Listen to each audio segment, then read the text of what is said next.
मित्रों, नमस्कार।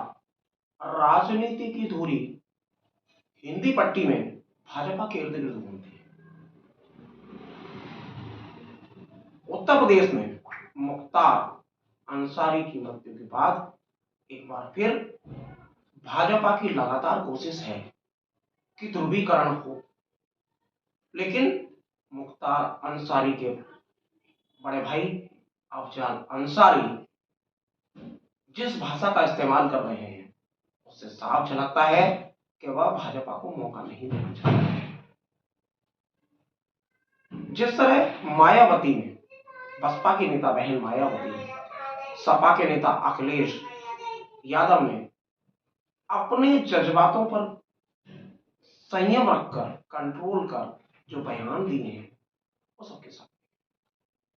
देखिए, मुख्तार की कहानी सरकार समझ रही है कि हमने द एंड कर दिया, लेकिन ये तो सही है कि मुख्तार इस दुनिया में अब नहीं रहे, लेकिन जितने फूहर ढंग से सरकार के संरक्षण में उनके चहेते अधिकारियों ने दुर्दांत अपराधियों को बचाने के लिए मुख्तार अंसारी की हत्या करने की साजिश को अंजाम दिया है। जेल में, जबकि वो न्यायिक अभिरक्षा में होते हुए सरकार की ही कस्टडी में है, तो जो राजधर्म है उसकी हत्या हुई है। अब कोई इसे अपनी बहादुरी समझ ले तो अलग बात है। अब आप चैनलों के माध्यम से सरकार ये चलवा रही है कि उनकी मौत कार्डियक अरेस्ट, हार्ट अटैक के हुई। प्रथम दृष्टया पोस्टमार्टम में ये कारण आया है। हम इसका खंडन नहीं करते, थोड़ी देर के लिए हम इसे मान लेते हैं कि उन्हें हार्ट अटैक भी आया है। तो उस परिस्थिति में उनको पहुंचाने के लिए मेरा या जो परिजनों का आरोप है उसी वजह से ऐसा हुआ है। 19 तारीख को मुख्तार को जहर दिया गया, जेल में खाने में मिलाकर जहर दिया गया। मुख्तार ने खुद इसकी कंप्लेन न्यायालय में कराई। उनके वकील ने हमें भी बताया। हमने खुद जेल सुपरिटेंडेंट से टेलीफोन से बात की और उसने बताया कि हाँ, तबीयत खराब है। हम लोग डॉक्टर भी दो डॉक्टरों का पैनल बाहर से भी मंगाया है और जेल का डॉक्टर, ये 3 डॉक्टर उनका इलाज कर रहे हैं। हमारी ये वार्ता 20 तारीख को हुई है और उन्होंने कहा कि वो ठीक हो जाएंगे। हमने उनसे अपनी बातचीत में ये कहा है कि उनको जहर दिया गया है और इससे पहले भी उनके बैरिक का खाना चेक करने वाले जेल के कर्मचारी, बंदी रक्षक को भी इस जहर का असर हो गया था। जेल में डिप्टी जेलर, जो उनकी जेल का बैरिक का इंचार्ज है, उसने भी एक दिन खाना चेक किया और उस जहरीले खाने को खा करके वो बीमार हो गया था। और ये दोनों भी, इनकी जान बची है, हॉस्पिटल में 5 दिन एडमिट रहे हैं तब। और अब की बार ये जहर मुख्तार को भी खिला दिया गया धोखे से, तो इनको एडमिट करा दीजिए। उसने कहा नहीं, ये ठीक हो जाएंगे, हम इलाज करा रहे हैं। उन लोगों को जो आप बता रहे हैं, सही बात है, तबीयत उनकी खराब हुई थी, हमने एडमिट कराया था, लेकिन उसमें अलग अलग भिन्न भिन्न रिपोर्ट आई। एक में आया पॉइजन का, लेकिन दूसरे में आया कि गैस थी, तीसरे में कुछ और आया। तो खैर उनकी बात अलग है, इनका हम इलाज करा रहे हैं। ये 20 को जब आप इलाज करा रहे हो, कह रहे हो ठीक हो जाएंगे, 21, 22, 23, 24, 25, 26, 6 दिन के बाद 3 बजे भोर में सुपरिटेंडेंट जेल बांदा ने रेडियोग्राम भेजा है मोहम्मदाबाद थाने पे और वहां से वायरलेस के जरिए मेरे घर आकर के पुलिस के कर्मचारियों ने एक दिया कि ये बांदा से आया है आपके लिए संदेश सुप्रिंटेंडेंट का। उस में लिखा हुआ है कि आपके भाई की हालत चिंताजनक है, हम इसे मेडिकल कॉलेज में एडमिट कर रहे हैं, आप वहां जल्दी से जल्दी पहुंचिए। जब हम वहां पहुंचते हैं 12 बजे दिन में, तो मेरी 12:30 पौने 1 बजे मुलाकात होती है। उस समय मुख्तार होश में थे, उनसे मेरी बात हुई है, लेकिन वो उठ के बैठने की स्थिति में नहीं थे, पेट बहुत ज्यादा फूला हुआ था, उनका ब्लड प्रेशर अभी भी बहुत कम था, ऑक्सीजन लेवल कुछ मेंटेन हुआ था। उन्होंने बताया मैं जेल में बेहोश होकर गिर गया था और अब यहाँ आने के बाद धीरे धीरे मैं होश में आया हूँ, लेकिन हमारा इलाज अगर गंभीरता से ये लोग नहीं करेंगे तो हमारे बॉडी पे जहर का असर हो चुका है, मुझे जहर दिया गया है, सबके सामने उन्होंने फिर कहा। हमने डॉक्टर से बात किया कि आप रिफर कर दीजिए लखनऊ इनको पीजीआई के लिए या किसी और हॉस्पिटल में, तो उन्होंने कहा कि हम 3 से 4 दिन में इनको खड़ा कर देंगे। हमने कहा ऐसा मत करना कि इतनी देर तक अपने यहाँ समय बिता दो कि कहीं जाके इलाज ना हो सके। डॉक्टर के धर्म का पालन करना, समय रहते रिफर कर देना अगर कंट्रोल में ना आ रहा हो तो। उसने कहा हम 3-4 दिन में खड़ा कर देंगे, आप आके फिर मिल लीजिएगा। और मैं वहां से चला और 2 घंटा हम सफर किए होंगे, इलाहाबाद क्रॉस कर गए, जब तक मुझे वहां वकील ने टेलीफोन किया कि भैया ये फिर मुख्तार भैया को लोग जेल भेज रहे हैं। हमने कहा क्या हुआ? तो सारे डॉक्टरों से लिखवाया गया है, कुछ सादे लिबास में अधिकारी आए हैं और सबसे लिखवा लिया है कि मुख्तार फिट है, मेडिकली फिट है, इन्हें स्वास्थ्य की लाभ की कोई आवश्यकता नहीं है, इनके शरीर में फिलहाल कोई रोग नहीं है, फिट। और व्हील चेयर पे बैठा के उनको व्हील चेयर ढंगरा के ले आके एम्बुलेंस में लाद के सुबह में 4 बजे हॉस्पिटल में एडमिट किया जाता है और आईसीयू में डाला जाता है जहां क्रिटिकल पोजीशन में मरीज हो। 6 घंटा इलाज के बाद उत्तर प्रदेश में 80 सीटें होती हैं। उत्तर प्रदेश में एक नया गठबंधन और सामने आया है। पल्लवी पटेल जो सपा के चुनाव जीती और वो अपना दल कमेरावादी की करता धरता है, उनकी मां कृष्णा पटेल की राष्ट्रीय अध्यक्ष है।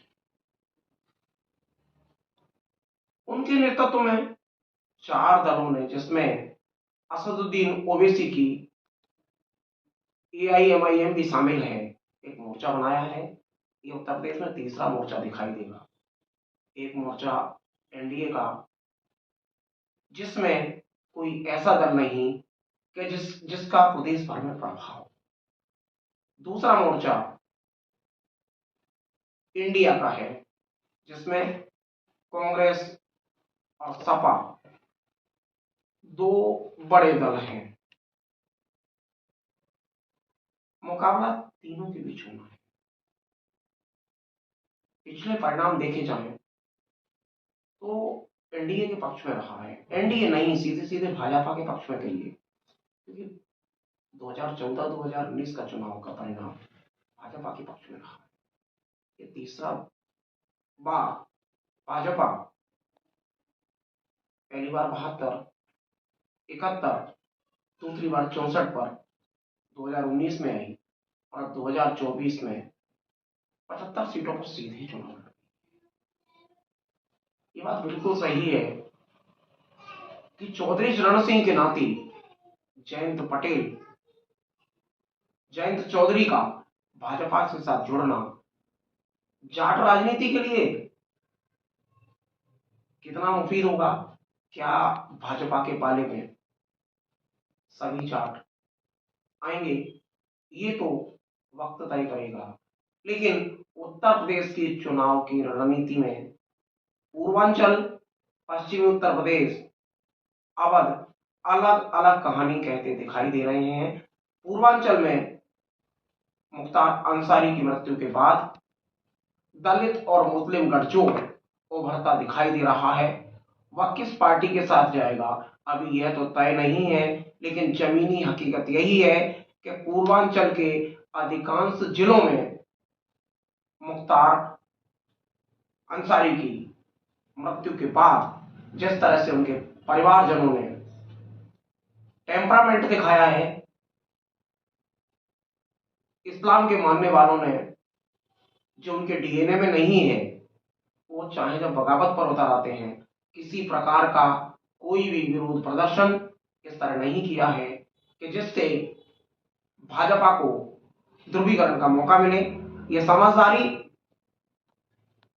उत्तर प्रदेश के 20 से 25% वोटरों ने दिखाई है, और इसका परिणाम क्या होगा, इसके बीच में हम अफजल अंसारी जो सांसद हैं गाजीपुर से, जिन्होंने देश के प्रधानमंत्री नरेंद्र मोदी के खास उल खास मनोज सिन्हा को लगभग 60,000 वोटों से मात दी थी, और वो भी तब कि जब देश में मोदी की हवा, लहर या आंधी कहें चल रही थी। ऐसे समय में गाजीपुर सीट से मनोज सिन्हा को पराजित कर अफजल अंसारी ने एक संदेश दिया कि अभी भी विपक्ष जिंदा है, हर कोई भाजपा के साथ खड़े होने तैयार नहीं है। मध्य प्रदेश की राजनीति में ग्वालियर चंबल अंचल एक पहेली बनता जा रहा है। अभी तक ग्वालियर और मुरैना के प्रत्याशी तय नहीं हो सके हैं। वजह क्या है ये तो कांग्रेस हाईकमान या प्रदेश अध्यक्ष जानते हैं, लेकिन इसका कांग्रेस को नुकसान हो सकता है। जरूरत, वक्त की जरूरत, नजाकत है, इस समय रहते हुए प्रत्याशी तय किए जाते। 7 मई को मतदान है, और 7 मई से आज से हम आकलित करें तो महज 35 दिनों की दूरी है। कांग्रेस का प्रत्याशी 35 दिन में कैसे जन जन तक पहुंचेगा, मतदाता तक पहुंचेगा, ये बड़ा सवाल है। जबकि भारतीय जनता पार्टी के प्रत्याशियों को एक तो सिंधिया वंश के चश्मो चिराग हैं, तो उन्हें कौन नहीं जानता। दूसरी बात, भारत सिंह जो ग्वालियर के प्रत्याशी हैं, एक बार चुनाव हारे हैं, और पहला चुनाव लगभग 6-6,500 वोट से जीते, दूसरा चुनाव महज 2,500 वोट के अंतर से जीते, और तीसरा चुनाव 3,200 वोट से हारे। उनकी कितनी जमीनी पकड़ है, ये तो उनका ग्वालियर ग्रामीण का कैरियर, राजनीतिक कैरियर बताता है। लेकिन अगर प्रत्याशी घोषित करने में कांग्रेस जैसी पार्टी देरी करती है तो निश्चित ही उसका नुकसान होगा। मुरैना में भाजपा ने महज 218 वोट से चुनाव जीते शिवमंगल सिंह तोमर को मैदान में उतारा, और दूसरा चुनाव वह कांग्रेस के गिरिराज दंडोतिया से हारे। तो दोनों चुनाव का आकलन वहां भी किया जाए तो शिवमंगल सिंह तोमर कितने मुफीद है भाजपा के लिए यह तो अभी नहीं कहा जा सकता, लेकिन उनका राजनीतिक कैरियर जो दिमनी में चला है उससे यह साफ है कि जमीनी तौर पर वो अपने घर में ही कमजोर हैं। लेकिन कांग्रेस का प्रत्याशी तय न कर पाना कांग्रेस के लिए एक ड्रॉबैक बनता जा रहा है। यह स्थिति मुरैना में भी है, यह स्थिति ग्वालियर में भी दिखाई दे रही है।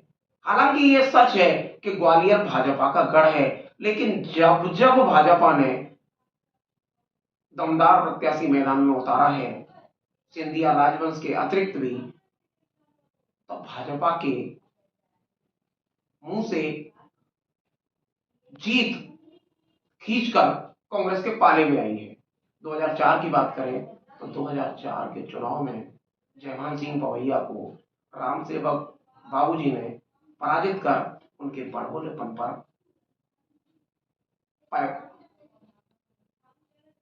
टेप चिपका दिया था। लेकिन 2024 के चुनाव में कांग्रेस क्यों ग्वालियर और मुरैना के लिए इंतजार कर रही है, ये तो अभी कांग्रेस का हाईकमान या प्रदेश अध्यक्ष जानते हैं। मित्रों, लगातार प्रधानमंत्री मोदी हमला कर रहे हैं। एक मामला कच्चा तीबू का है और कच्चा तीबू पर बहस चलने लगी। महज 150 एकड़ के द्वीप पर बहस है। ट्विटर पर जाएं, फेसबुक पर जाएं, इंस्टा पर जाएं, हर जगह कच्चा तीबू घूम रहा है। वरिष्ठ सीनियर रिटायर्ड आईएएस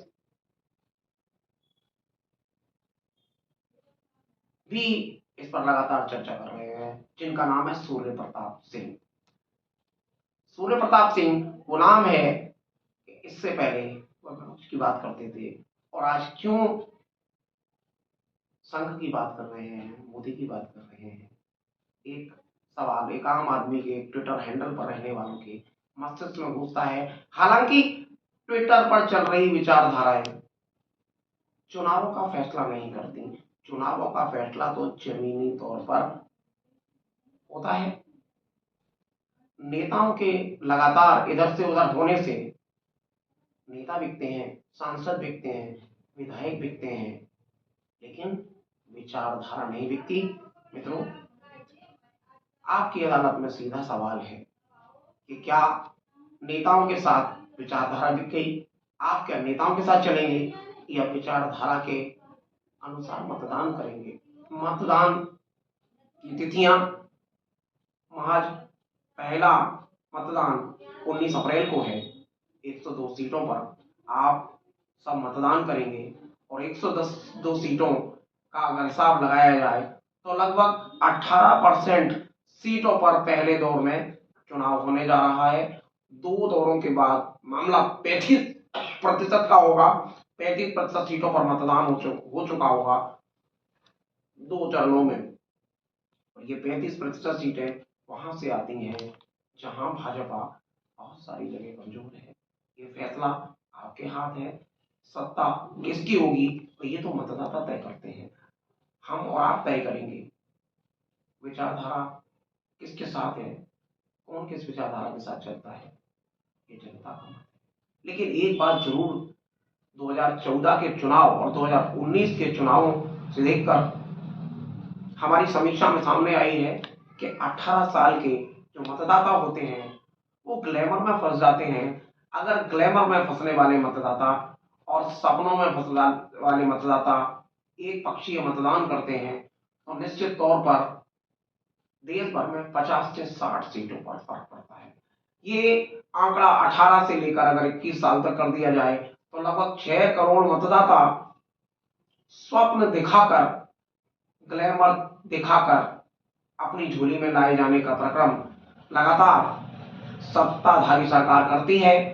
और इस 6 करोड़ वोटों को माइनस कर दिया जाए तो मामला सीधे 60 से 70 सीटों का अंतर होगा। चुनाव की बेला है, मतदान करना आपका अधिकार है। युवाओं को सोचना होगा कि 10 सालों का जो रिजल्ट है, जो परिणाम सामने आए हैं, उसको देखकर मतदान करेंगे या एक बार फिर वादजाल, स्वप्ने और ग्लैमर की चमक से वोट देंगे, या देखेंगे कि जरूरत आज किस बात की है, इस पर फैसला करेंगे। मित्रों, बहुत बहुत धन्यवाद।